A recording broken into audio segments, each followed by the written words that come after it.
Hi everyone, and welcome to this last week of this online workshop. So in Module 3, you have basically designed a summative task, assessment task, also including clarification for that task.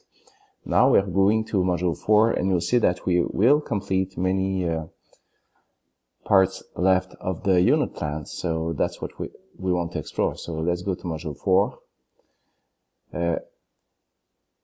Once again, of course, there are the module notes to have some information. And once again, you click on the first learning engagement activity. There are 4 activities this week. And here, once again, I copy-paste my instructions in the first page, but you can just click on my post in order to have it all, including the documents that you might have to use as attachments, and also my versions of the unit plan if you prefer.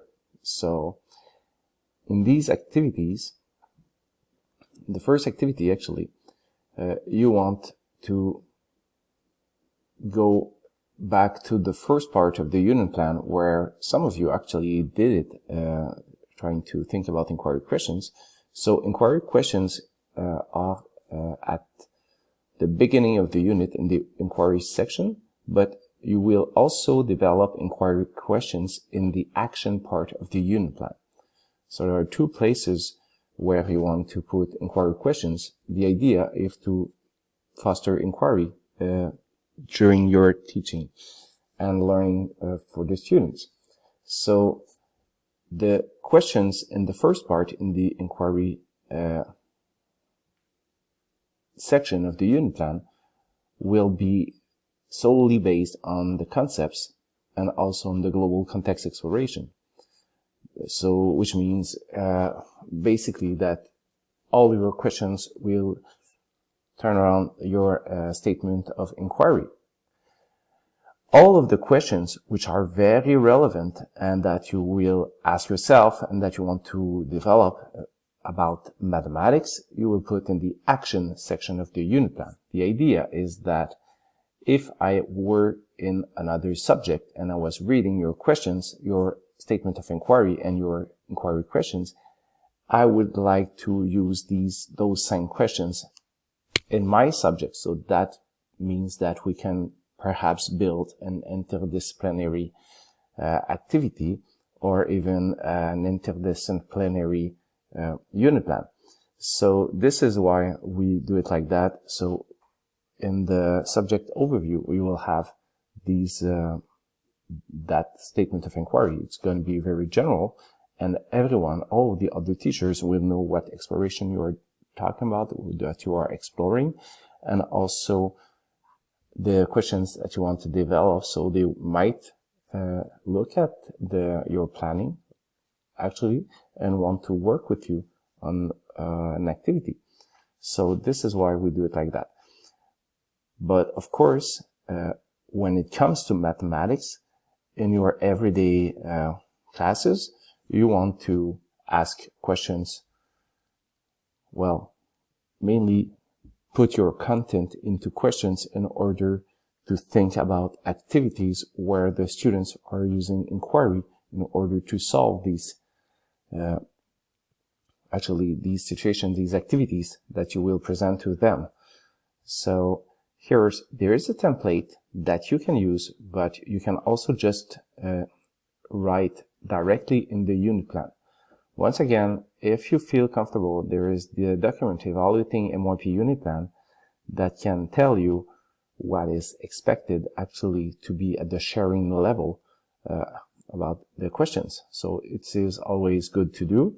Normally I would do it afterward when I'm trying to evaluate if my unit plan is good. And sometimes I also like to have another math teacher look at my unit plan and trying to evaluate my unit plan, and that collaboration is really nice actually. So this is something that I might suggest. If you're new at the MYP or about new, not having that much experience, then perhaps you might really enjoy the help from others.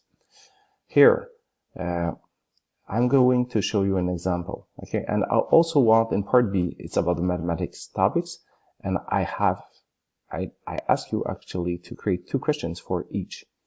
Only 2, and normally we should consider student questions, but you might not have student questions at that point. If you know that every time you teach that unit, the students ask you questions, things they want to develop are real interesting questions that they ask, then what I do is I write down that question and I add it to my unit plan actually. So this is basically, the idea is to listen and to observe what's happening in your class in order to improve your unit plan, basically by taking into account the student questions. I have downloaded an example here, which is right here, of a unit plan, and I just did that exercise that you have to do. So I chose a key concept, related concepts, a global context, and a global context exploration. Once again, if you use that unit plan where, oops, sorry, I don't want to do that, actually. If you use that unit plan, once again, you don't want to leave the gray area in your final unit plan. So once you are done, you just can click on the right button and to erase the row. And that goes pretty well. Same thing here. I've built my conceptual understanding and my statement of inquiry. I use these concepts and the global context explorations that I've chosen. I will erase that as well. Then comes the inquiry questions, but we are in the inquiry section of the unit plan.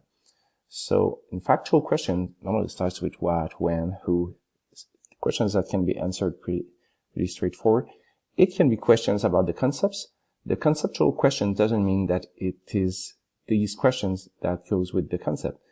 Basically, what you have is that you have, if you say what is a model, could be a factual question about the concept. So it would be, okay, the subject content is not included, once again. So try to remember that.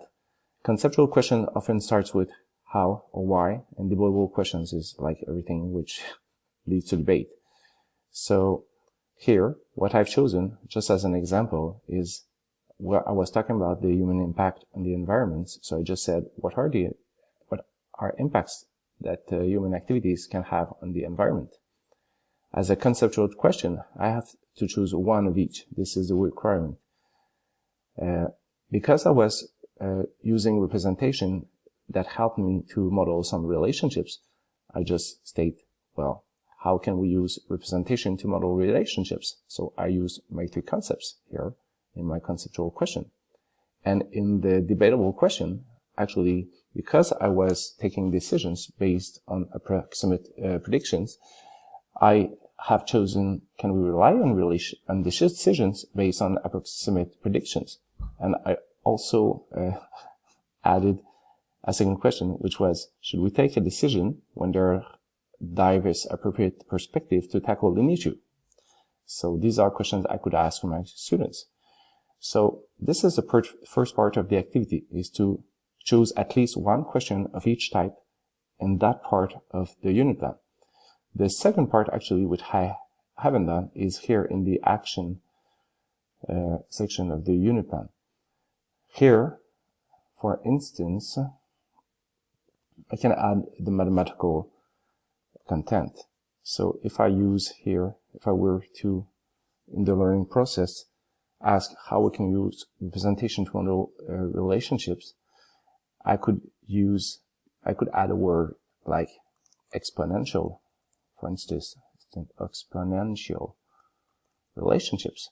And here I would add my content. So you see how I can really just add my content in my questions, and then I could say, well, here is the activity that I would do in order to show the students how to do that.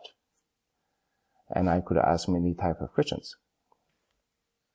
And here, in that part, actually, it is here that I would like 2 factual questions, 2 conceptual questions, and 2 debatable questions here, where you add the mathematical perspective to it. Perhaps not. Perhaps the idea is to be prepared here. Going back to the module 4. So this is an important activity actually, just to understand what are inquiry questions. Then in the approaches to learning forum, once again is really important, is you want to select from the MYP.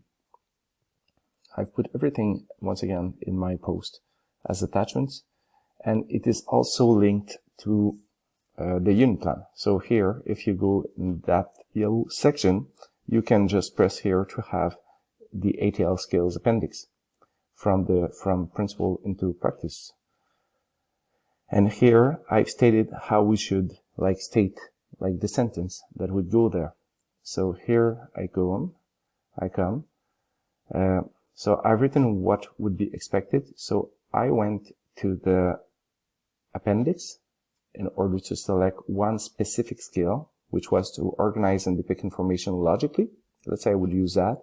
And I try to relate it to a strand in my rubrics, which would be perhaps present work that is consistently organized using a logical structure.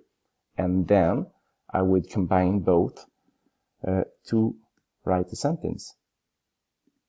So the strand would be in the first part here, let's say, which is actually this was C5, present work that is, in order for a student to present work that is consistently organized using a logical structure, I can state or not the indicator, student must, and then I add my specific skill, ATL skill, which would be, let's say, to organize and depict. Well, it doesn't work real well for the copy paste. Perhaps it will. Organize and depict information logically. And then I have to identify the ATL category and the skill cluster, which are here. The category is here, communication, and actually the cluster is communication skills. So for communication, it's pretty much the same. So I have to write communication and communication skills. So there are many categories and skill clusters that you can use. And then the explicit learning activity and implicit learning activity. Explicit learning activity is actually something which would help the students to transfer the skill in another subject or in a later year. In the implicit learning activity, what you want to do is you want to use the mathematical context and transfer that skill into an activity using mathematics. And then that learning is a three steps process. The first step, teach it explicitly. Second step, teach it implicitly, so you transfer it in the mathematical activities. Third step is the transfer in the summative assessment test that you have designed in module 3. So here, to pretty much everything, I could just ask them to plan a birthday party for an explicit activity, and then to try to organize the steps using a logical structure. And then I could transfer that in mathematical. Let's say we would do a problem with many steps. I could mix everything up perhaps and try to tell them, well, in what order should you do your lines of reasoning in order for that to be structured. And then they could use that structure when they are at the end given a summative task, transferring it in the summative task. So that is what we mean by approaches to learning activities. So this is a second really important activity because it's an important part of the unit plan. Then for the differentiation and inclusion forum, you will see that you each have a scenario that you have to study. There is a resource in order to help you, which is a document that will be published, which is meeting student learning diversity in the classroom. So you can read that. And then the last learning engagement activity actually is to try to complete the 4 columns, which are here. And I'll come back with that final explanation actually in a second video. So I'll see you in a moment.